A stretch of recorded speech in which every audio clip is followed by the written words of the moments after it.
నేను వేరే చెప్పాల్సిన అవసరం లేదు. నిజంగా ఈరోజు పార్టీకి అన్ని రకాలుగా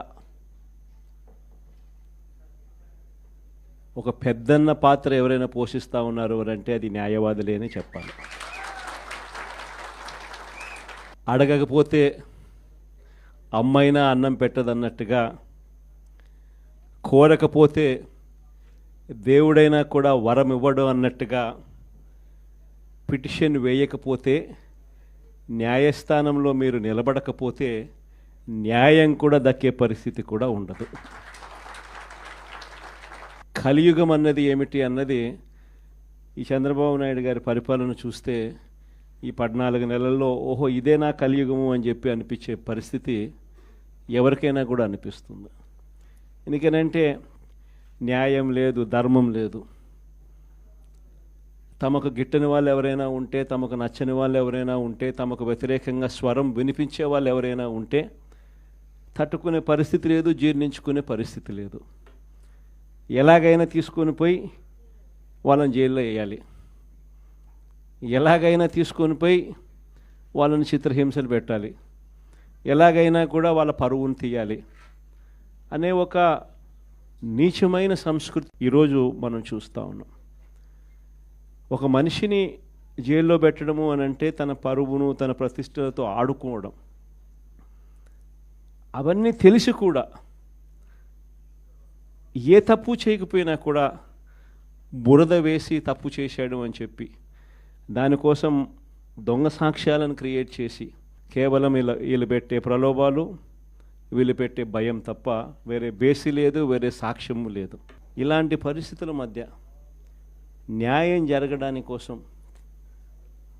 బాధితుల తరపున గట్టిగా నిలబడి వాళ్ళ స్వరం వినిపించే కార్యక్రమం ఎక్కడైనా చేయాల్సిన పరిస్థితి ఏదైనా ఉంది అని అంటే అది ఇంకా మన భుజస్కంధాల మీద ఇంకా బాధ్యత ఎక్కువైంది.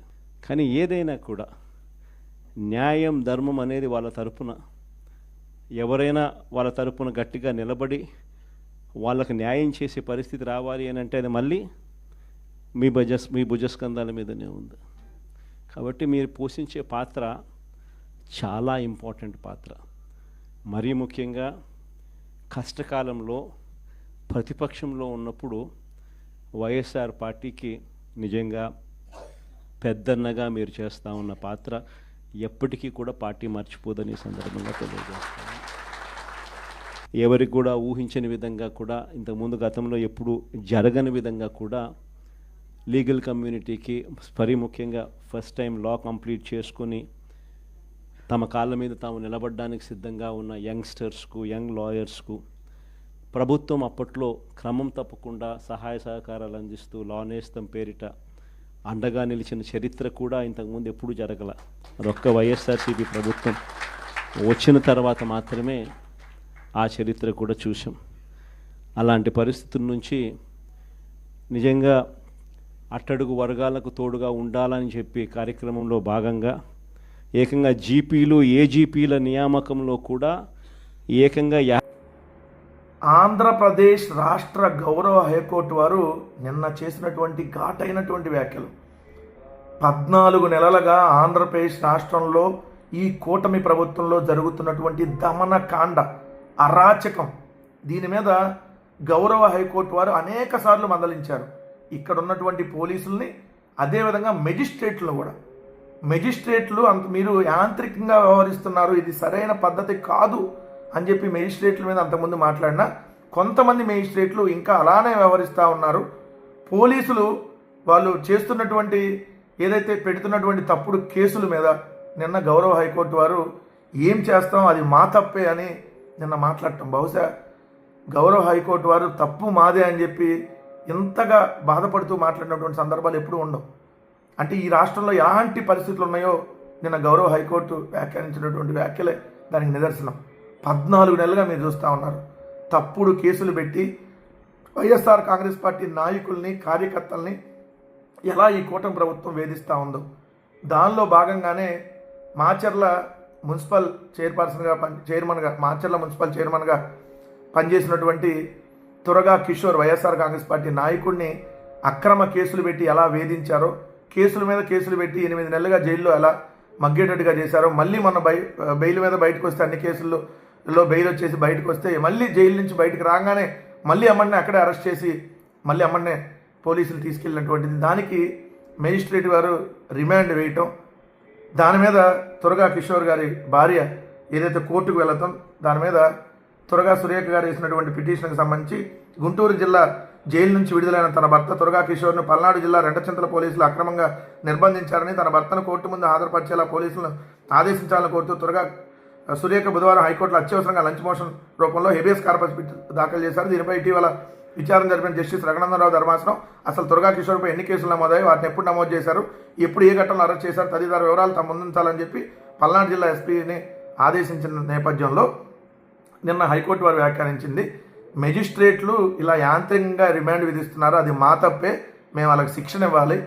అలానే పోలీసులు మీరు ఎలా కేసులు పెడతారు, మీకు ఎన్నిసార్లు చెప్పాలి, 3 ఏళ్ల క్రితం ఎవడో ఫిర్యాదు చేస్తే ఇప్పుడు కేసులు పెడతారా, కోర్టులో తమ ఎదుటే పేపర్లను తీసుకోవడంపై తీసుకోవడానికి ఏజీపీ నిరాకరించడంతో హైకోర్టు నిన్న మండిపడి మెజిస్ట్రేట్ల తీరు మీద లీగల్ సెల్కి సంబంధించినంత వరకు ప్రత్యేక కార్యాలయం ఉండాల్సిన అవసరం అయితే ఎప్పుడు గుర్తిస్తూ వచ్చాం, కానీ అది ఇంతకాలం కుదరలేదు. ఇప్పుడు సరిగ్గా మనకు అందరికి అందుబాటులో ఉండే రకంగా, అలాగే ఇక్కడ పార్టీ కేంద్ర కార్యాలయం కూడా దగ్గరగా అందరికీ యాక్సెస్ ఉండే రకంగా మంచి ప్లేస్లో దొరికింది. చాలా సంతోషం. మరొకందుకు కూడా ఈ సందర్భాన్ని నేను వాడుకోదలుచుకున్నా. గత ఎన్నికల తర్వాత మనం ఏడాదిగా చూస్తే అటువైపు చంద్రబాబు గారి ఆధ్వర్యంలో వచ్చిన ప్రభుత్వం ప్రజలిచ్చిన బాధ్యతను పక్కన పెట్టి ప్రజలకు ఇవ్వాల్సిన హామీలను పక్కకు తోసి కేవలం కక్ష సాధింపుతో ప్రతిపక్షం అనేది లేకుండా చేయాలని అడ్డగోలుగా, అన్యాయంగా, దారుణంగా రాజ్యాంగం అనేది ఎప్పుడో పక్కకు పడేశారు.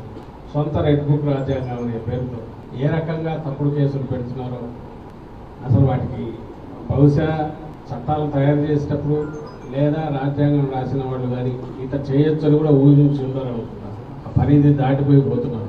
వాళ్ళు చేస్తున్న అక్రమాలన్నిటికీ ధీటుగా పార్టీ కంటే ముందుగా మన పార్టీ లీగల్ సెల్ కానీ న్యాయవాదులు కానీ జగన్మోహన్ రెడ్డి గారిని అభిమానించే న్యాయవాదులు వృత్తులు ఉంటూ న్యాయాన్ని కోసం నిలబడేవాళ్ళు, పార్టీ కార్యకర్తలుగా కూడా బాగా సీనియర్లుగా ఉన్నవాళ్ళు ఏ రకంగా పాటుపడుతున్నారు, ఏ రకంగా ఫైట్ చేస్తున్నారు అనేది మనకు ఆచరణలోనే కనపడింది.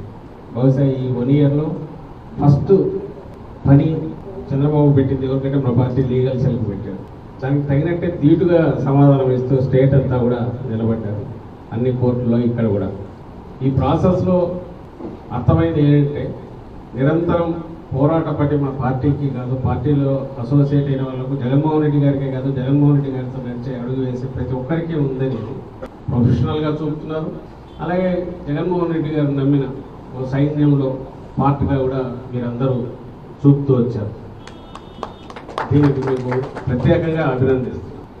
ప్రతి ఒక్కరికి పేరు పేరున ఈ అభినందనలు దక్కుతాయి అండ్ కృతజ్ఞతలు కూడా. ఎందుకంటే ఎక్కడ ఫస్ట్ దెబ్బ మన మీద పడుతుందో తెలిసి కూడా తట్టుకొని నిలబడుతున్నాం. దాని ఎఫెక్టు, దానివల్ల ఎంత రిలీఫ్ వచ్చిందనేది మాకు తెలుసు.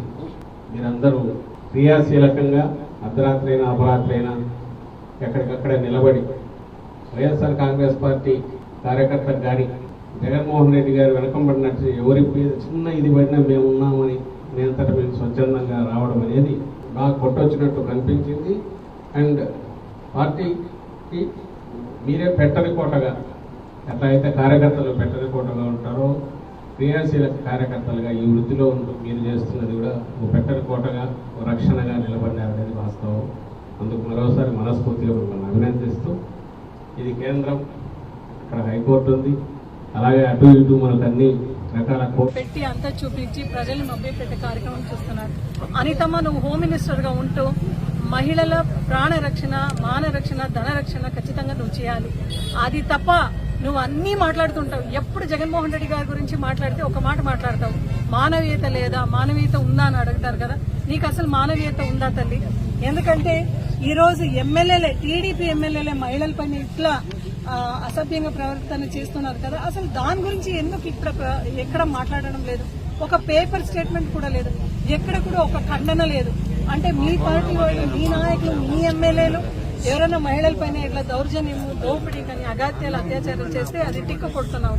అదే వేరే వాళ్ళు చేస్తే నువ్వు ఫోర్ ఫ్రంట్ లో వచ్చేసి జగన్మోహన్ రెడ్డి గారు ఏం తప్పు చేయలేదు, కేవలం విమర్శం చేయాలనే ఒక కారణంతో ఈ రోజు నువ్వు విమర్శన చేసేది ఒక పని కట్టుకుని చేస్తున్నావు కదా అనిత గారు. ఇది కరెక్ట్ కాదు. దయచేసి మీరు నజీర్ గారు ఎవరైతే నిన్న ఇంత మిస్బిహేవ్ చేశాడో వాళ్ళని వెంటనే మీరు యాక్షన్ తీసుకోవాలి. ఎందుకంటే యావత్ మహిళా లోక కూడా ఈ రోజు ఖండిస్తున్నారు, అందరూ కూడా మండిపడుతున్నారు. గతంలో జగన్మోహన్ రెడ్డి గారు అయితే మహిళలకు ప్రతి ఒక్క దానిలో కూడా రిజర్వేషన్ పెట్టి, ప్రవేశం పెట్టి నడిపించిన కార్యక్రమం జగన్మోహన్ రెడ్డి గారు చేసినారు.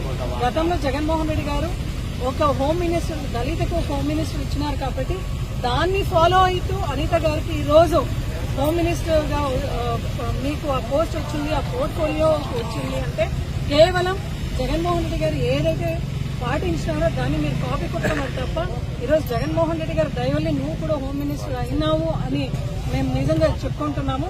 దయచేసి ఇప్పటికైనా అనిత గారు మీరు అది ఇది కల్లిబిల్లి మాటలు మాట్లాడుకోకుండా మహిళకు ఎక్కడైనా అన్యాయం జరిగినప్పుడు వెంటనే మీరు స్పందించే కార్యక్రమం చేయాలి.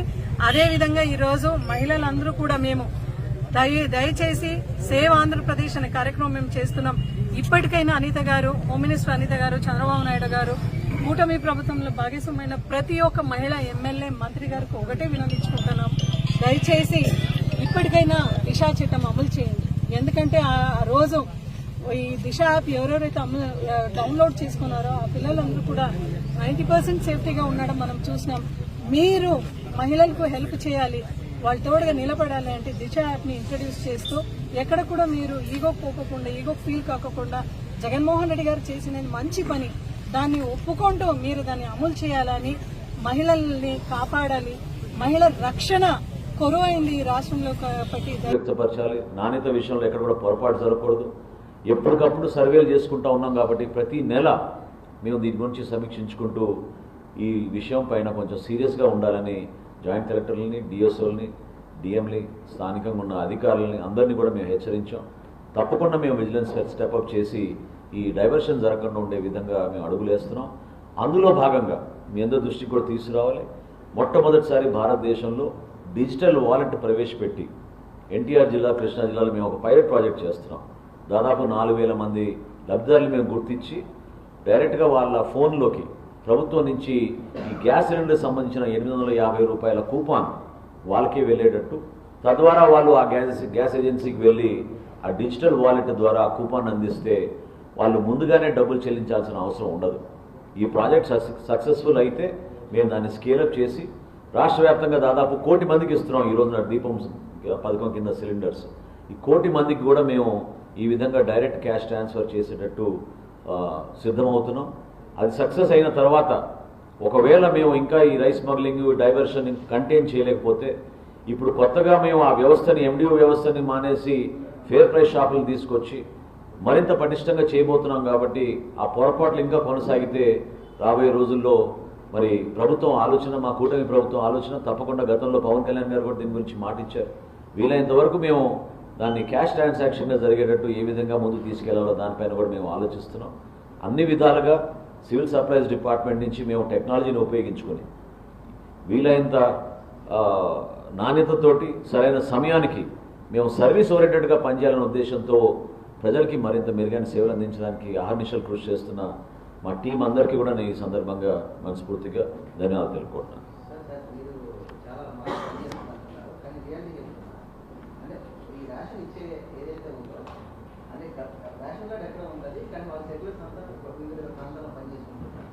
వాళ్ళకి రేషన్ అవ్వకుండా నా దృష్టికే చాలా వచ్చున్నాయి సార్. మీకు చెప్తానంటే మీ దగ్గర శ్రీకాకుళంలో కాదు, మీకు ఎక్కడి నుంచి ఇవ్వాలంటే కూడా రేషన్ ఇవ్వలేని పరిస్థితి. అంటే నాకు తెలియదు కాబట్టి చెప్తాను, మా పార్టీలో మీ దృష్టికి మీకు తీసుకోవాలి. తప్పలేదు అంటే మీకు నేను అవగాహన లేదని నేను అనను, కానీ తెలుసుకోవాలి మీరు కూడా. ఈరోజు జరిగిన సమీక్షలో ప్రత్యేకంగా మన జేసీ గారు ఇక్కడే ఉన్నారు కాబట్టి చాలా